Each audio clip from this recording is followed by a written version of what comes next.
Good morning guys. Today we continue with social science chapter number 8 natural resources. In the last lecture we did types of soil. ठीक है, हमने soil के types देखे, कहाँ कहाँ कौन सी soil पाई जाती है वो आपको पता चला, कितना % तक soil है वो आपको पता चला, ठीक है, उसके अंदर कौन कौन से elements हैं वो आपको पता चला. आज हम करने वाले हैं soil erosion. ठीक है, सॉइल इरोजन जनरली दो नेचुरल फैक्टर्स की वजह से होता है, that is a wind and water. ठीक है, हवा की वजह से और तेज़ जब बारिश आती है या फ्लड आता है उसकी वजह से सॉइल इरोजन होता है.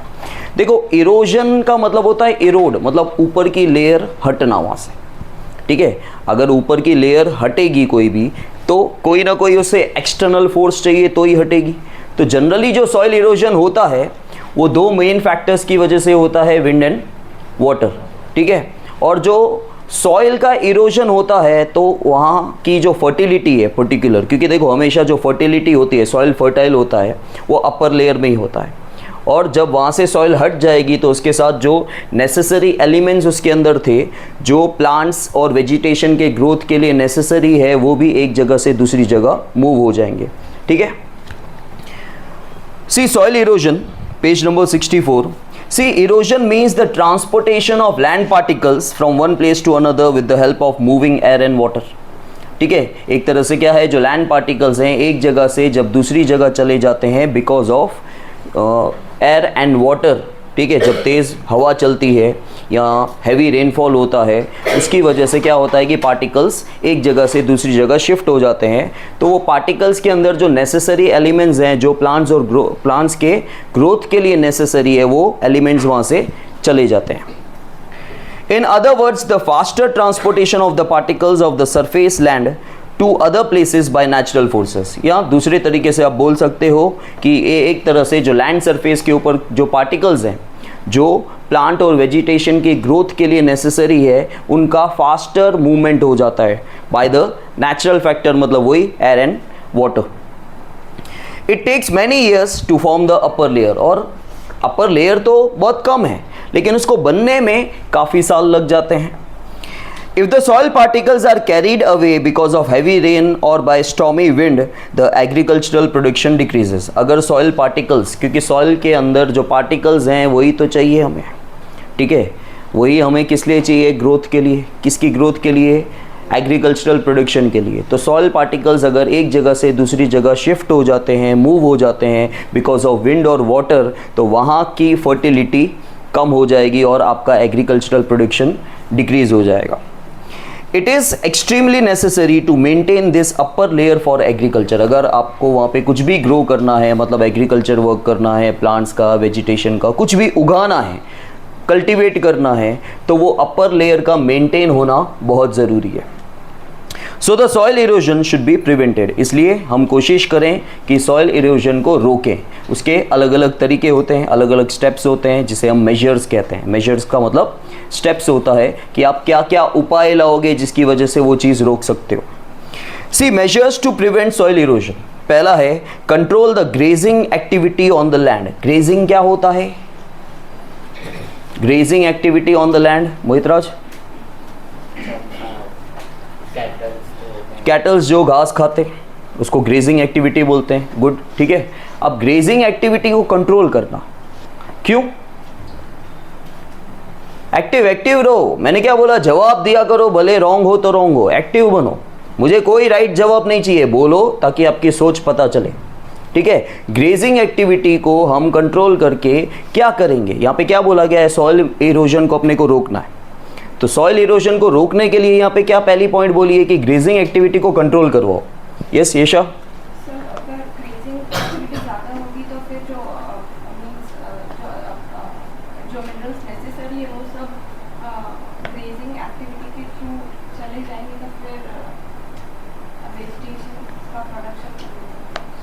ठीक है, आज तक वैसे ये रीज़न नहीं सुना था पर सुनने में ठीक लग रहा है कि ग्रेजिंग एक्टिविटी की वजह से जो मिनरल्स यहाँ हैं वो चले जाएंगे. ओके मोहित? सर अगर ओवर ग्रेजिंग होगी तो जो ग्रास सॉइल को पकड़ के रखे है वो सॉइल लूज हो जाएगा. Yes, this is the correct reason, exact reason. That was not wrong. ठीक है, लेकिन वो बुक में लिखा हुआ नहीं, कहीं कहीं सुनने में वो भी इट साउंड्स करेक्ट, ठीक है। लेकिन मेन रीज़न ये है कि अगर ग्रेजिंग एक्टिविटी ज़्यादा होगी तो जो लैंड है वो प्लेन हो जाएगा, वो कवर्ड होता है। आज हम बांध के रखते हैं एक तरह से, क्या होता है कि हमने लैंड को जब कवर रखा, ऊपर ग्रासेस वगैरह वेजिटेशन वगैरह है तो लैंड कवर हो गई। जब लैंड कवर्ड होती है, ठीक है, तो क्या होगा, अगर पानी या हवा का फ्लो भी आएगा तो वो सॉइल एक जगह से दूसरी जगह मूव नहीं होगी कि वो कवर्ड है। लेकिन जो ओपन ग्राउंड होता है, कभी भी ओपन ग्राउंड में सॉइल इरोजन ईजीली हो जाता है, क्योंकि विंड या वाटर के एक्सटर्नल फोर्स की वजह से वो पार्टिकल्स ईजीली एक जगह से दूसरी जगह मूव हो रहे हैं। लेकिन जब सॉइल कवर्ड होती है, अब क्या होता है कि आपने देखा होगा पहाड़ी इलाकों में या जो एकदम प्लेन लैंड्स हैं जहाँ पे ग्रासेस वगैरह हैं, कंटिन्यूसली जो कैटल्स हैं, गाय भैंस बकरी जो भी है, वो खाते रहते हैं, तो खाते रहेंगे और एकदम वो पूरा खा लेंगे अगर, तो क्या होगा, जो ओवर ग्रेजिंग हो जाएगी तो लैंड ओपन हो जाएगी, जिसकी वजह से सॉइल इरोजन ज़्यादा होता है। तो उसे हमें कंट्रोल करना, ग्रेजिंग एक्टिविटी को। Plantation should be carried out in contour method in slopy regions. अब कॉन्टोर मेथड जो मैंने यहाँ लिखा है, टेरेस फार्मिंग और कॉन्टोर मेथड।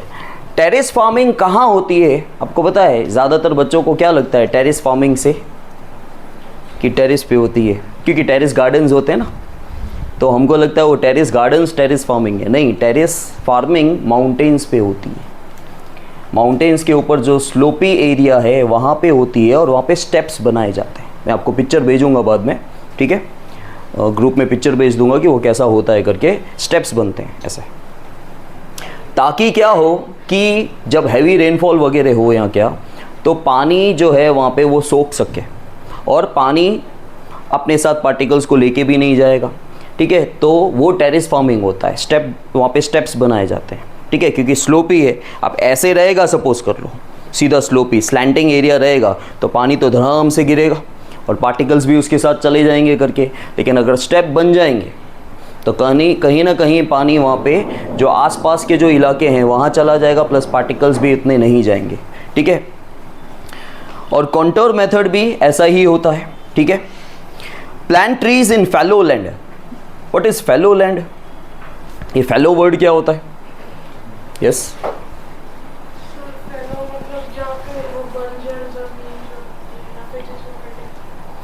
देखो बंजर एक तरह से क्या होता है जिसपे खेती ना हो, बैरन लैंड बोलते हैं, ठीक है।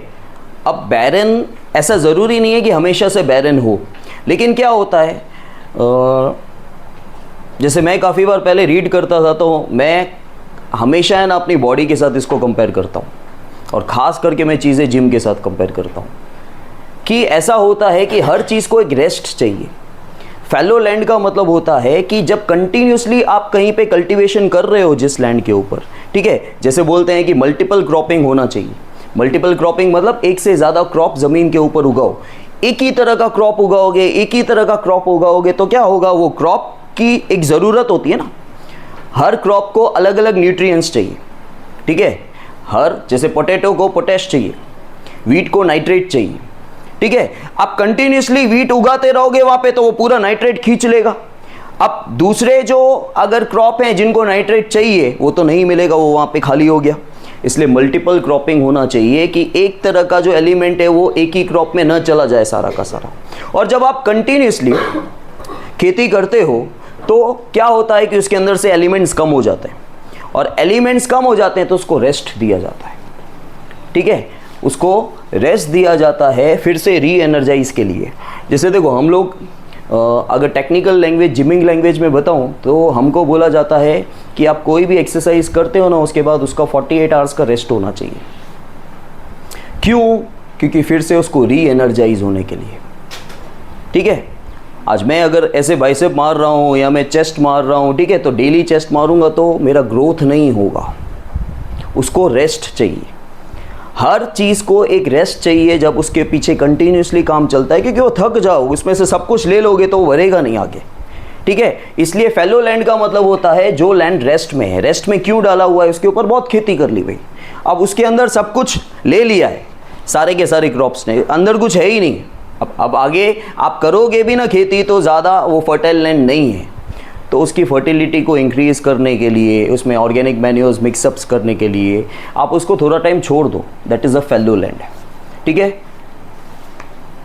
Then construct check dams where there are streams, तो जहाँ पे झरने बहते हैं, नदी का फ्लो बहुत ज़्यादा है, वहाँ पे आप चेक डैम बनाओ, ठीक है। अब ये चेक डैम नाम क्यों रखा है? डैम्स बनाओ मतलब एक तरह से क्या है कि पानी का फ्लो आ रहा है, और चेक डैम हमेशा 1 या 2 मीटर की हाइट पे ही होता है, याद रखना, बहुत ज़्यादा ऊंचा नहीं होता है, वो 1 या 2 मीटर की हाइट पे ही होगा करके, ठीक है। और चेक डैम्स, चेक नाम क्यों रखा है? क्योंकि चेक स्टॉप डैम्स भी बोला जाता है इसको। क्या बोला जाता है? ये नाम नहीं सुना होगा आपने, लिख लो, ठीक है। उसे स्टॉप डैम्स भी, चेक इटसेल्फ आपको ये बता रहा है जब चेकिंग होती है, अच्छा एक तरह से, ठीक है। देखो कुछ कुछ चीज़ें नॉनसेंस भी होगी, लेकिन मैं आपको ट्रिक्स के लिए बता रहा हूँ कि उस तरह याद रखोगे तो याद हो जाएगा। चेकिंग करते हैं तो पहले तो स्टॉप करवाया जाता है, 2 ही चेक करेंगे, तो चेक डैम्स, ठीक है, वो स्टॉप कर रहा है, स्टॉप डैम्स भी इसे कहा जाता है। और ज़्यादा ये हाइटेड नहीं होते हैं, 1 या 2 मीटर की हाइट पे ही होते हैं, ठीक है। ये पानी का फ्लो रोकते हैं। Then cultivate very deeply in the field to reduce the speed of the water, और जब जो भी आप कल्टिवेशन कर रहे हो वो टिलिंग ज़्यादा करो, ज़्यादा खुदाई करो अंदर तक, ठीक है, ज़्यादा खुदाई करो, और जो उसके रूट्स हैं वो डीपली अगर वहाँ पे होंगे तो फिर भी क्या होगा, सॉइल इरोजन कम होगा। Now come to the soil conservation. See soil conservation, conserve करना मतलब वही सॉइल को बचाए रखना, ठीक है, means to prevent the soil erosion and to maintain its quality. तो soil conservation is related to soil erosion, आपको सॉइल इरोजन को रोकना है और सॉइल की क्वालिटी को मेंटेन करना है। बट ऑब्वियसली सॉइल इरोजन नहीं होगा तो क्वालिटी मेंटेन रहेगी ना, सॉइल इरोजन नहीं होगा तो हमेशा सॉइल की क्वालिटी मेंटेन रहेगी ना, नहीं रहेगी, क्यों?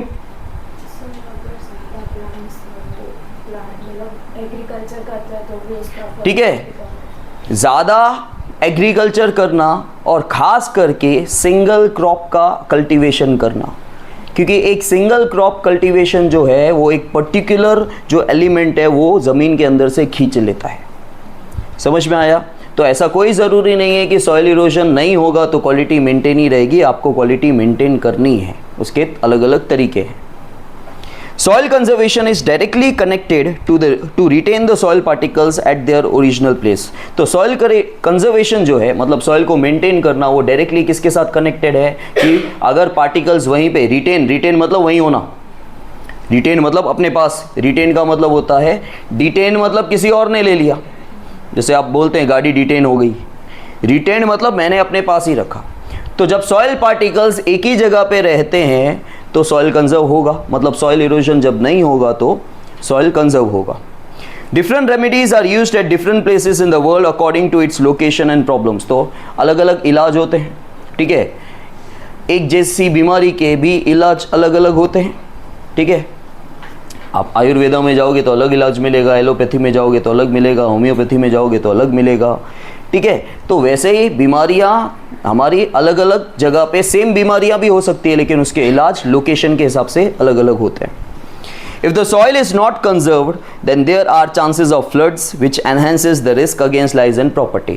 तो soil अगर conserve नहीं की गई तो there are chances of floods, ठीक है, floods आ सकती है और वो जानलेवा हो सकती है, प्रॉपर्टी आपकी डैमेज हो सकती है और ख़ास करके आपकी जान।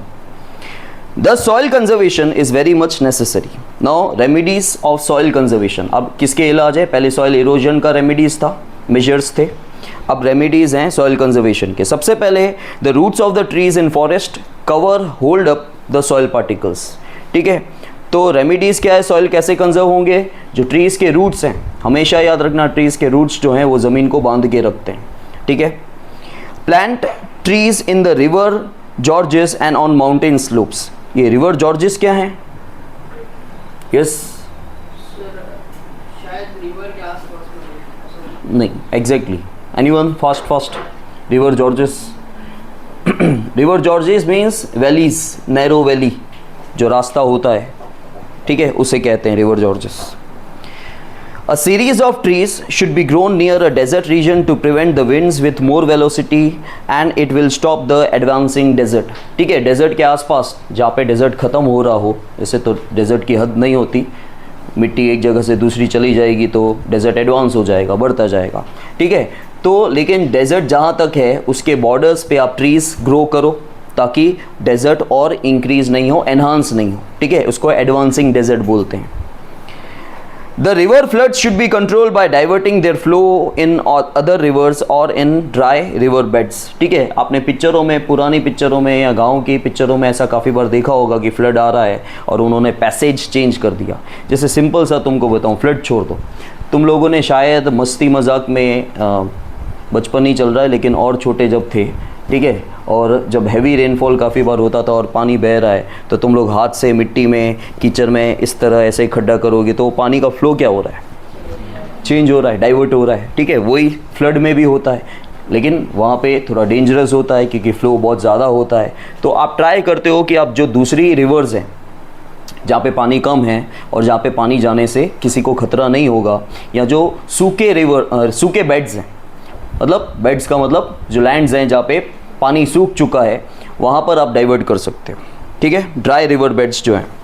The unrestricted pasturing loosens the soil layer on the mountains, it should be prevented.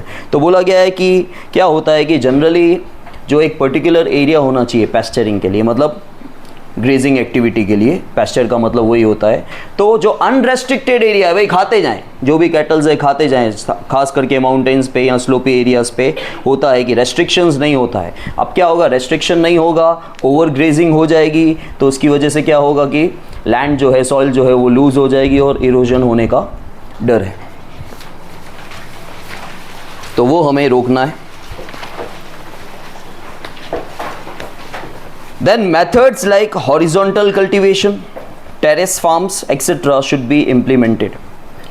Humus content should be added to the soil which has lost its fertility, क्योंकि fertility, जिसकी fertility कम हो गई है उसमें humus content हमें add करना है, या बायोटिक एलिमेंट्स हमें यूज़ करने हैं, या ऑर्गेनिक मैन्यूर्स जो हैं वो हमें ऐड अप करने हैं ताकि उनकी fertility इंक्रीज हो।